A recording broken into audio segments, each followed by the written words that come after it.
अपने बच्चों को हायर एजुकेशन देने की इच्छा हर माँ बाप की होती है और जिसके लिए वो कोई भी परेशानी उठाने को तैयार रहते हैं। पर जो कुछ भी उड़ीसा के कीट यूनिवर्सिटी में पिछले महीने हुआ वो किसी भी माँ बाप को डराने वाला है। आरजी कर मेडिकल कॉलेज के बाद कीट यूनिवर्सिटी में होने वाले हादसे और हंगामे ने ऐसे नामी एजुकेशनल इंस्टीट्यूट के सिस्टम पर सवालिया निशान खड़ा कर दिया है कि इतनी महंगी फीस चार्ज करने वाले इन इंस्टीट्यूट्स में पढ़ने वाले बच्चों का भविष्य क्या सच में सुरक्षित है।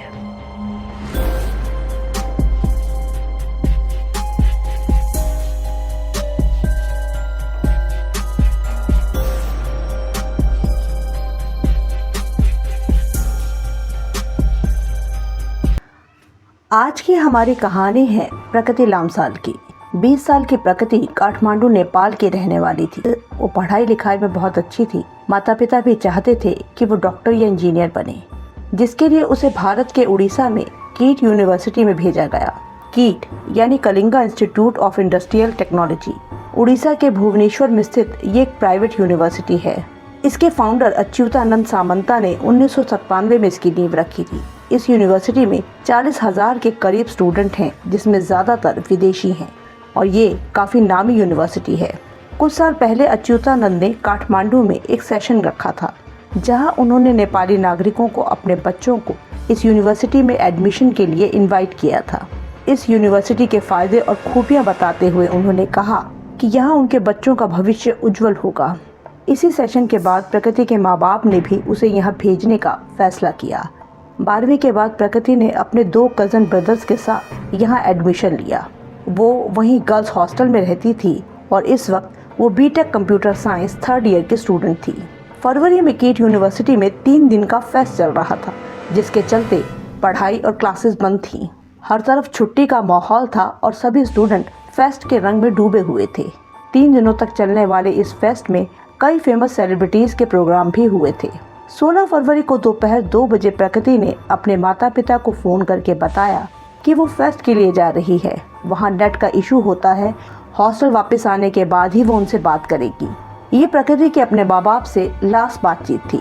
इसके 2.5-3 घंटे के बाद 5:30 बजे के करीब प्रकृति के माँ बाप के फ़ोन पर एक कॉल आती है। फ़ोन करने वाले ने कहा कि मैं कलिंगा यूनिवर्सिटी से हॉस्टल का वार्डन बोल रहा हूँ। आपकी बेटी ने अपनी जान दे दी है, उसकी मौत हो चुकी है, इसलिए अब आप जितना जल्दी हो सके उड़ीसा पहुंच जाएं। अब फोन पर ये सब सुनते ही माँ बाप शॉक्ड रह गए। अभी 2-2.5 घंटे पहले ही उनकी बेटी से बात हुई थी। वो बहुत खुश थी। अचानक ऐसा क्या हुआ कि 2 घंटे में ही उसके जान देने की खबर आ गई। बदहवास माँ बाप उड़ीसा आने के लिए निकल पड़े। उधर दोपहर 3 बजे के करीब प्रकृति की लाश हॉस्टल के उसके कमरे में पंखे से लटकी हुई मिली थी। उसके फ्रेंड्स बहुत दुखी और घबराए हुए थे कि अचानक क्या हुआ और कैसे हुआ। ये बातें वहाँ चल रही थी। बजाय पुलिस को खबर करने के हॉस्टल वार्डन और स्टाफ ने वहां पहुंचकर खुद ही प्रकृति की बॉडी को नीचे उतारा और कीट के परिसर में ही बने मेडिकल कॉलेज में भिजवा दिया। इसके साथ ही वो लोग प्रकृति का लैपटॉप, मोबाइल, डायरी और उसका बैग वगैरह भी उठा कर ले गए। जब वहाँ के स्टूडेंट ने इस पर ऑब्जेक्शन किया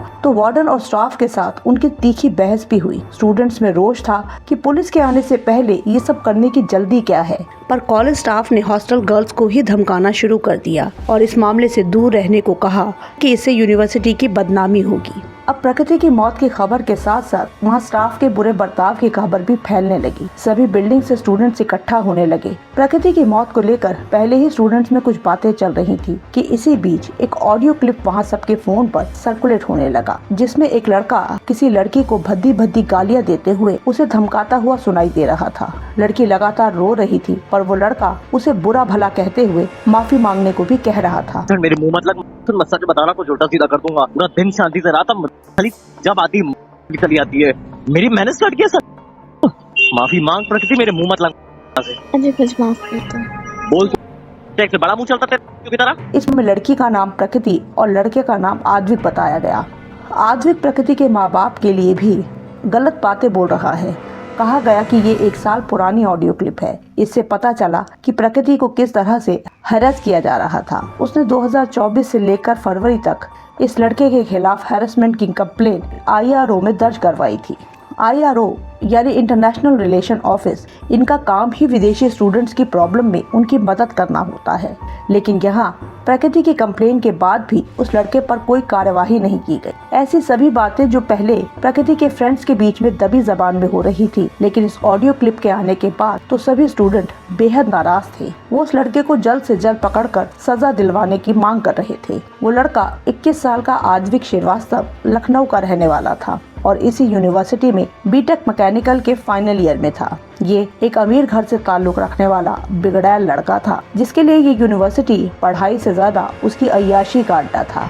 3 साल पहले जब प्रकृति ने अपने कजन भाइयों के साथ इस कॉलेज में एडमिशन लिया था, तो एक भाई ने बीटेक मैकेनिकल में एडमिशन लिया था, जहां उसकी दोस्ती आद्विक से हुई थी। यहीं से आद्विक और प्रकृति की भी जान पहचान हुई। इनकी दोस्ती बढ़ती चली गई, पर कुछ टाइम बाद ही इनके बीच झगड़े बढ़ने लगे, जिसकी सबसे बड़ी वजह आद्विक का ये टॉक्सिक बिहेवियर ही था और ये ऑडियो क्लिप इसका सबसे बड़ा सबूत था। 2024 अक्टूबर में ही इनका ब्रेकअप हुआ था, पर आद्विक ने अभी भी उसका पीछा नहीं छोड़ा था। वो उसे लगातार तंग कर रहा था, जिसके बाद प्रकृति ने उसके खिलाफ पहली बार अक्टूबर में IRO में कंप्लेन दर्ज करवाई थी, पर उसके बाद कुछ हुआ ही नहीं। कंप्लेन की बात पता लगने के बाद तो आद्विक का बर्ताव और भी बुरा हो गया था। वो प्रकृति को जब तब मिलता और उसे बुरा भला कहता। आद्विक के पास प्रकृति के कुछ फोटोग्राफ्स थे, जिनको लेकर वो प्रकृति को ब्लैकमेल भी कर रहा था, जिससे प्रकृति बहुत मेंटल टॉर्चर झेल रही थी। फरवरी 2025 तक प्रकृति 4 बार आद्विक के खिलाफ कंप्लेन कर चुकी थी, लेकिन IRO की तरफ से कोई भी एक्शन नहीं लिया गया।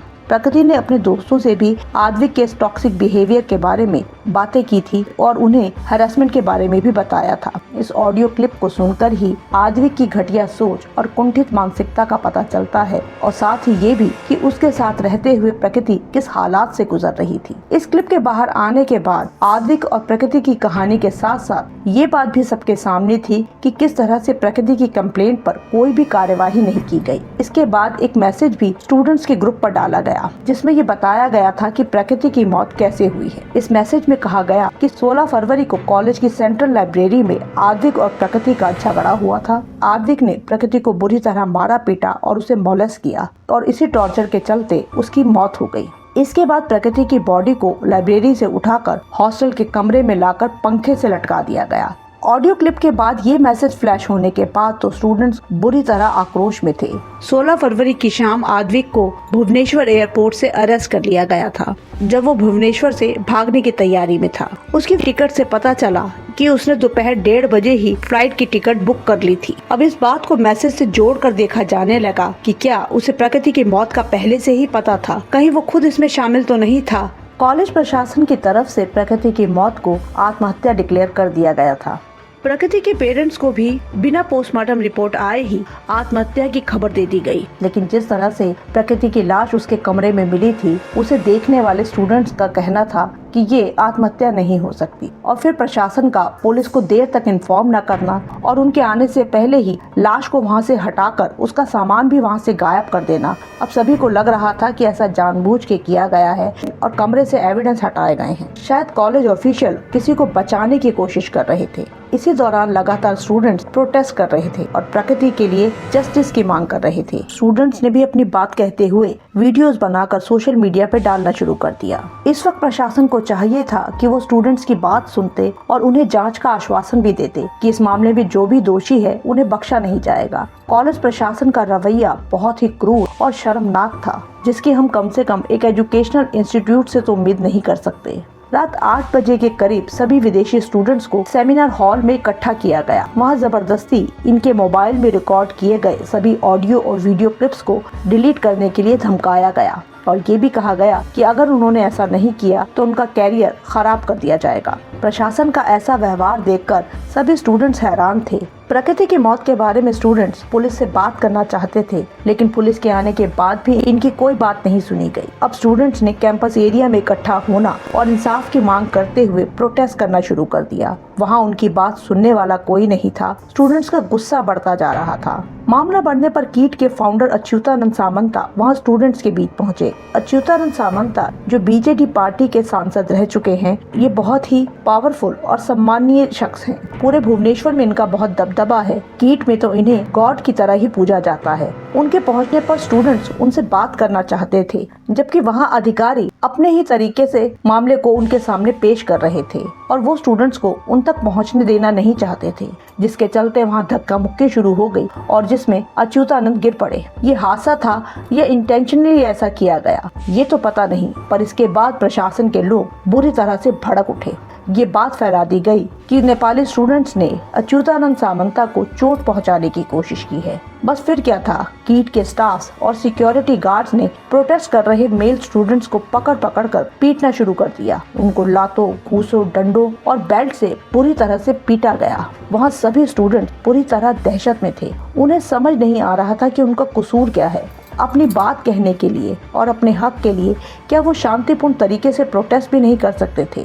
अगस्त 2024 में कलकत्ता के आरजीकर मेडिकल कॉलेज में हुए रेप और मर्डर केस के बाद भी यही हालात थे।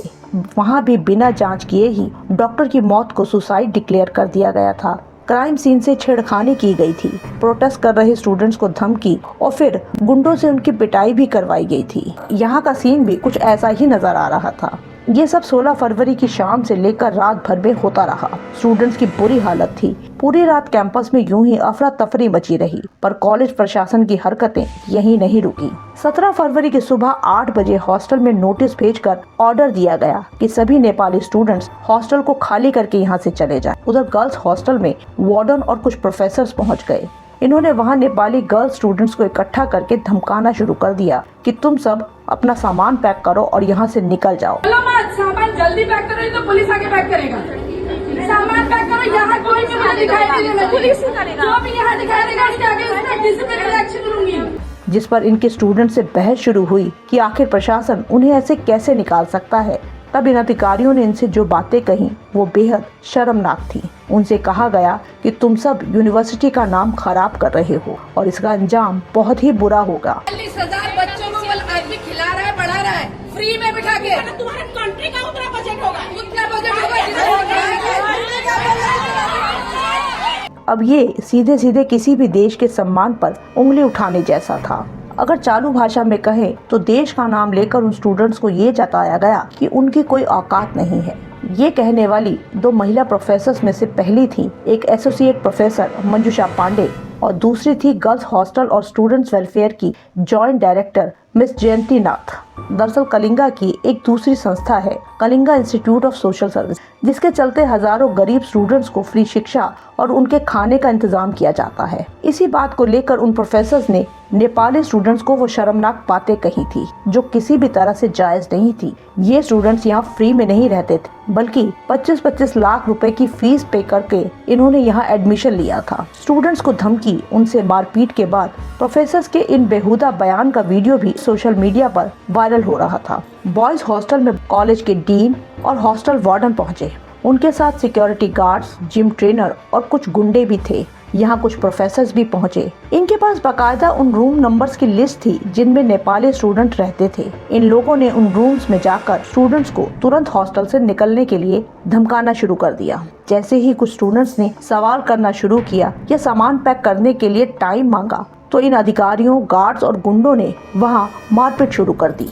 एक बार फिर से स्टूडेंट्स को लातों, घूसों और डंडों से पूरी तरह पीटा जाने लगा। अगर कोई घटना का वीडियो बना रहा था तो उन स्टूडेंट से भी हाथापाई करके फोन छीने गए और उनसे जबरदस्ती वीडियो डिलीट करवाए गए। कई स्टूडेंट तो बहुत बुरी तरह से जख्मी थे। इन बेचारे स्टूडेंट्स की मदद करने वाला वहाँ कोई नहीं था। इन लोगों का आधा अधूरा सामान पैक करके ही इन्हें हॉस्टल से निकाल दिया गया। इतना ही नहीं, 800 के करीब नेपाली स्टूडेंट्स को जबरन बसों में भरकर उन्हें भुवनेश्वर, कटक और पुरी के रेलवे स्टेशन पर अलग अलग छोड़ दिया गया ताकि ये लोग यूनाइट ना हो सकें। 17 फरवरी का पूरा दिन ये स्टूडेंट्स यूं ही भटकते रहे। इनके पास ना खाना था और ना ही वापस जाने के लिए पैसे। कुछ स्टूडेंट्स के पैरों में तो जूते और चप्पल तक नहीं थे। ये सभी 25 लाख तक की फीस जमा करके यहाँ पढ़ने आए थे। अपने उज्जवल भविष्य के कितने सपने इनकी आंखों में थे। कितने लोग तो ऐसे थे जो अपनी जमीनें बेचकर, घर गिरवी रखकर फीस भर रहे थे कि वो यहाँ से निकलकर अच्छी नौकरी करके अपने माँ बाप के लिए कुछ कर पाएंगे। पर उस दिन ये लोग अपने देश, घर परिवार से दूर उड़ीसा की सड़कों पर यूं ही भटक रहे थे और सोशल मीडिया के थ्रू अपना दर्द दुनिया तक पहुँचा रहे थे। रात भर से वायरल होते वीडियोस के बाद प्रशासन की इस हरकत और रोते बिलखते स्टूडेंट्स के वीडियो सामने आने के बाद देश भर में कीट प्रशासन के खिलाफ जबरदस्त गुस्सा था। ये खबर नेपाल तक भी पहुंच चुकी थी। वहां भारत सरकार और कीट प्रशासन के लिए एक अलग ही आक्रोश का माहौल बना हुआ था। सोशल मीडिया, न्यूज चैनल्स और न्यूज पेपर्स में हर तरफ यही खबर थी। उन प्रोफेसर्स के भद्दे बयान और स्टूडेंट्स को मारपीट कर कैंपस से बाहर निकालने की घटना की हर तरफ निंदा हो रही थी। नेपाल की संसद में तो इस बात को लेकर हंगामा ही मच गया था। आखिर ये सीधे सीधे एक देश के सम्मान पर ही हमला था। नेपाल गवर्नमेंट ने दिल्ली में अपने नेपाल हाई कमीशन के अधिकारियों को उड़ीसा जांच के लिए भेजने का ऑर्डर दिया। उधर कीट प्रशासन जितना इस मामले को दबाने की कोशिश कर रहा था, उतना ही मामला बिगड़ता गया। अपनी साख बचाने के लिए पहले उन्होंने झूठ भी बोला कि ये स्टूडेंट खुद ही हॉस्टल छोड़ के चले गए हैं, लेकिन अब बात बढ़ने पर इन्हें वापस बुलाने का ड्रामा शुरू किया गया। बस अड्डों, रेलवे स्टेशन पर जहाँ जहाँ स्टूडेंट्स को छोड़ा गया था, वहाँ अनाउंसमेंट करके इन स्टूडेंट से वापस आने की रिक्वेस्ट की गई। कहा जाता है कि इन स्टूडेंट्स को जॉब प्लेसमेंट और 2500 रुपए तक का लालच भी दिया जा रहा था। अब ये सोशल मीडिया की ताकत ही थी कि ये सारा मामला दुनिया तक पहुंचा, वरना लोकल पुलिस में तो शायद इनके खिलाफ कुछ बोलने की हिम्मत ही नहीं थी। कुछ स्टूडेंट्स वापस आए पर कुछ वापस नेपाल भी लौट गए। इन स्टूडेंट्स पर भद्दा बयान देने वाली लेडी प्रोफेसर्स ने भी वीडियो जारी करके माफी मांगी, पर ये सब एक फॉर्मेलिटी जैसा ड्रामा ही लग रहा था। उनके बयान में कहीं कोई गिल्ट या जिम्मेदारी का एहसास ही नहीं था कि उनके बयान ने किस तरह से भारत की साख को बट्टा लगाया है, जहाँ अतिथि देवो भव की मान्यता पर ये देश चलता है। अपने बच्चों जैसे स्टूडेंट्स के साथ उनके गुरुओं का ऐसा व्यवहार बहुत ही शर्मनाक था। ये स्टूडेंट्स जो अपना घर परिवार देश छोड़कर इन टीचर्स को ही अपना परिवार, इस यूनिवर्सिटी को ही अपना घर समझ रहे थे, उनके ही टीचर्स और प्रोफेसर्स द्वारा ऐसा व्यवहार बहुत ही डराने वाला था। इस पूरे हंगामे के बाद 18 फरवरी को कीट मैनेजमेंट के 2 अधिकारी और एक IRO ऑफिसर के साथ 2 सिक्योरिटी गार्ड यानी कुल 5 लोगों को दिखावे के लिए अरेस्ट कर लिया गया और इसका ऐलान करते हुए ऐसा दिखाया गया जैसे यूनिवर्सिटी दोषी लोगों को सजा दिलाने के लिए कितनी सजग है। लेकिन जल्दी ही इस ड्रामे का खुलासा भी हो गया जब कुछ घंटों के बाद ही इन 5 लोगों को जमानत भी मिल गई, पर आद्विक अभी भी हिरासत में है। उस पर प्रकृति को खुदकुशी के लिए उकसाने का केस दर्ज किया गया है। 18 फरवरी को पोस्टमार्टम के बाद प्रकृति की बॉडी उसके माँ बाप को सौंप दी गई है। माता पिता इस घटना के बाद बहुत दुखी हैं और उनका यही कहना है कि हमने बहुत विश्वास के साथ बेटी को भारत भेजा था, लेकिन अब वो विश्वास टूट चुका है। इस घटना के बाद कौन अपनी बेटी को यहाँ भेजेगा। और ये सच भी है कि कीट प्रशासन की इन हरकतों से भारत की इमेज खराब हुई है। नेपाल ने इस मामले में बेहद नाराजगी जाहिर की है। अपने पड़ोसी देशों से इस तरह संबंध बिगाड़ना कहाँ तक ठीक है। पाकिस्तान, बांग्लादेश और श्रीलंका के बाद नेपाल से भी हमारे रिश्ते खराब होते दिख रहे हैं, वो भी सिर्फ कुछ लोगों की वजह से। इस मामले की लीपापोती करते हुए प्रकृति लामसाम के नाम पर एक स्कॉलरशिप की शुरुआत भी कर दी गई है। स्टूडेंट्स अभी भी शांतिपूर्ण तरीके से प्रोटेस्ट कर रहे हैं और प्रकृति के लिए जस्टिस की मांग कर रहे हैं। उन्हें अभी भी प्रशासन की तरफ से खतरे का एहसास है। किसी भी मीडिया पर्सन को इन स्टूडेंट से मिलने नहीं दिया जा रहा। ये लोग गुपचुप तरीके से अपनी बात मीडिया तक पहुंचा रहे हैं, कहीं वीडियो बनाकर और कहीं मुंह छुपाकर। स्टूडेंट्स का प्रोटेस्ट अभी भी चल रहा है। अब देखना है कि इस केस में आगे क्या होगा। प्रकृति के साथ जो कुछ हुआ है, क्या आद्विक को उसकी सजा मिलेगी?